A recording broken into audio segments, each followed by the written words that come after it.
J'avais envie j'en parle souvent avec mes clientes en coaching, et moi-même j'ai beaucoup travaillé là-dessus. Je pense que quand on est parent, c'est hyper important d'être au clair sur son passé pour pouvoir éduquer ses enfants. Être au clair sur son passé, ça ne veut pas dire rester dans le passé. Mais en tout cas, je pense que c'est hyper important d'avoir, conscience un petit peu de son histoire, des choses qui bon là c'est flou, bon pas grave. D'être consciente de son histoire, d'être conscient de peut-être des traumas qu'on a eus, des manquements qu'on a eus ou des choses qui ont été chouettes et qu'on a envie de continuer dans sa vie de parent. Et j'ai envie, de t'encourager à voir ton passé avec beaucoup de tendresse. Je vais te donner mon exemple parce que je trouve que c'est toujours, plus pratique. Je trouve que mes parents, ils ont eu une enfance quand même, relativement compliquée. Ma mère, je sais plus, elle est née en 1951, donc elle a 73 ans. Heu et elle est née hors mariage, d'un adultère, voilà. Et du coup, ça a été extrêmement compliqué,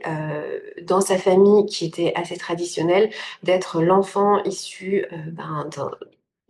d'un homme qui a trompé sa femme avec ma grand-mère, du coup, et ma grand-mère est tombée enceinte. Et du coup, c'était, un petit peu, le bâtard dans la famille. Elle se l'a entendu beaucoup, beaucoup dire et ça a été extrêmement compliqué pour elle, son enfance sans papa, avec ma grand-mère en mode solo. Donc tu imagines ça il y a 70 ans en arrière, c'était quand même pas évident à vivre du tout et je trouve que, enfin voilà. Et mon père aussi a eu une enfance plutôt compliquée, et en fait, oui, il y a eu des choses, qui ont pas été OK dans leur, éducation, mais j'ai choisi de regarder qu'est-ce que ça a créé en moi de force. Aujourd'hui, je vois aussi le travail qu'ils ont fait et je me dis: «En fonction de leur passé, j'admire le travail que mes parents ont fait parce que quand même, on a été, vraiment, élevés de manière,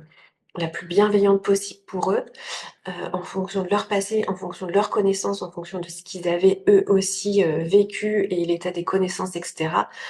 Aujourd'hui, on dirait: «Ben, c'est peut-être pas bienveillant», mais en fait, à l'époque, c'était extrêmement bienveillant pour, leur époque, en fait, hein. Moi, j'ai 44 ans, voilà. On ba on balance les âges et du coup, j'ai beaucoup d'admiration pour leur façon de faire. C'était pas évident non plus. Ils avaient, pas beaucoup de connaissances et j'aime avoir cette vision de mon enfance en me disant: «Mes parents, ils ont fait le mieux qu'ils pouvaient, quoi» et je trouve qu'ils se sont plutôt bien débrouillés, pour ce qu'ils avaient et oui, il y a eu des choses que j'ai pas envie de refaire, des choses que je vais faire différemment, des choses que je vais garder aussi, que j'ai gardées et c'est OK, en fait. C'est OK et l'idée, c'est d'être au clair sur son passé, de dire: «Bah, OK, ces choses-là», et aussi d'être apaisé vis-à-vis de son passé. Alors évidemment, moi, j'ai pas eu un passé où, j'ai été battue, j'ai pas eu un passé où j'ai eu des traumas, j'ai pas eu un passé, hem horrible, même s'il y a eu des choses compliquées. Par exemple, ma mère est tombée malade et je l'ai pas su, donc du jour au lendemain, c'est comme si je n'avais plus de maman, en fait, elle n'était plus présente et en fait, je l'ai su bien plus tard puisqu'à l'époque, c'était un peu tabou de dire à ses enfants, de dire qu'on était malade. Alors et du coup, pour moi, enfant, bah, c'est comme si du jour au lendemain, j'avais plus de maman et que c'était ma grand-mère qui s'occupait de nous et du coup, bah, en fait, on peut mal le vivre et en fait, aujourd'hui, je comprends, aujourd'hui, je mets des mots. Sur le moment, ben, c'était pas facile. Mais je comprends, je comprends. J'ai apaisé mon passé pour pouvoir construire dessus, en fait et j'espère aussi mes enfants, pour les erreurs que j'ai fait, et que je vais peut-être faire aussi demain, bah, qu'ils puissent aussi se dire: «Bah, OK, je c'est de manière apaisée et maintenant on construit». Et c'est vrai que moi, du coup, j'aime beaucoup, communiquer avec mes enfants sur ce qui se passe parce que justement j'ai eu ce manque de communication dans ma vie de famille enfant. Il n'y avait pas beaucoup de communication. On voyait que mes parents, ils avaient, des problèmes d'argent manifestement,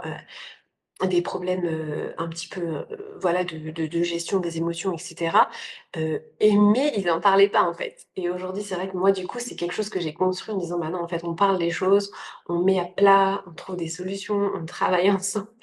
Hem Mais tout ça pour dire qu'en fait, je pense que c'est hyper important de connaître son passé et d'avoir aussi de la tendresse par rapport à son passé et de faire la paix avec son passé aussi pour pouvoir construire demain,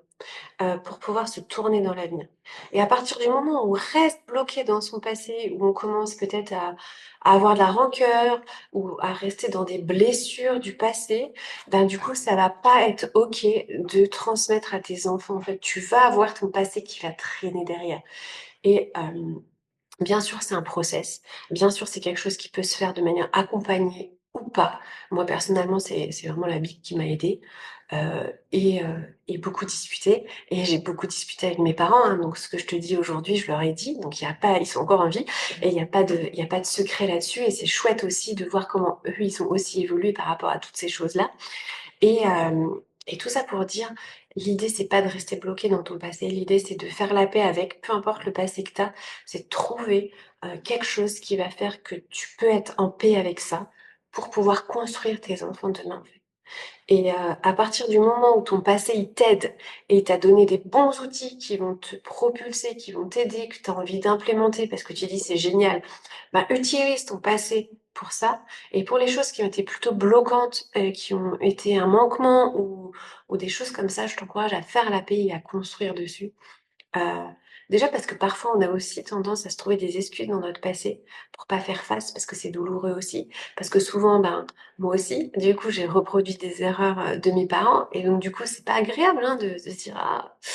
j'ai refait ça alors que je m'étais promis que je ne ferais pas ça»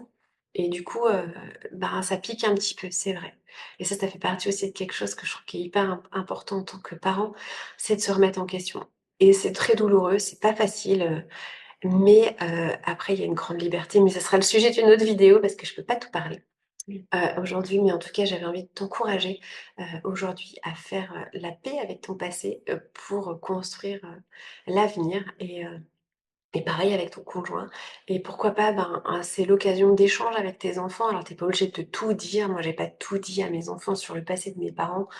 parce que je pense que c'est déjà trop intime et parce que c'est des choses douloureuses aussi et que je parle pas ici non plus. Mais en même temps, ben, ça permet aussi de d'échanger finalement et de dire qu'on se construit pas à pas et que parfois, ben, j'aime bien dire ça aussi, parfois il faut plusieurs générations pour arriver à un vrai changement et c'est OK en fait, c'est OK tant que, bah, toi tu grandis, toi tu fais de ton mieux et que, tu as vraiment envie de changer en fait et c'est ça le plus difficile, voilà. Écoute, si tu as aimé cette vidéo, n'hésite pas à t'abonner et à activer la cloche des notifications pour être tenu au courant à chaque fois que je posterai une nouvelle vidéo. Et si tu as envie d'échanger sur ce sujet, si tu es pas d'accord, s'il y a des choses, qui te traversent où tu te dis: «Ah, elle a pas dit ça, j'aimerais bien savoir son point de vue là-dessus» ou «Ah, j'ai envie de partager mon point de vue là-dessus», bah, écoute, n'hésite pas, tu peux me retrouver sur Instagram, tu m'envoies un petit message, on discute, il y a pas de souci, ce sera avec grand plaisir et si tu as envie, aussi de travailler avec moi, sur tous ces sujets-là que j'aborde dans ces vidéos, bah, écoute, tu me retrouves aussi sur Instagram, envoie-moi un petit message et on en discute. Salut!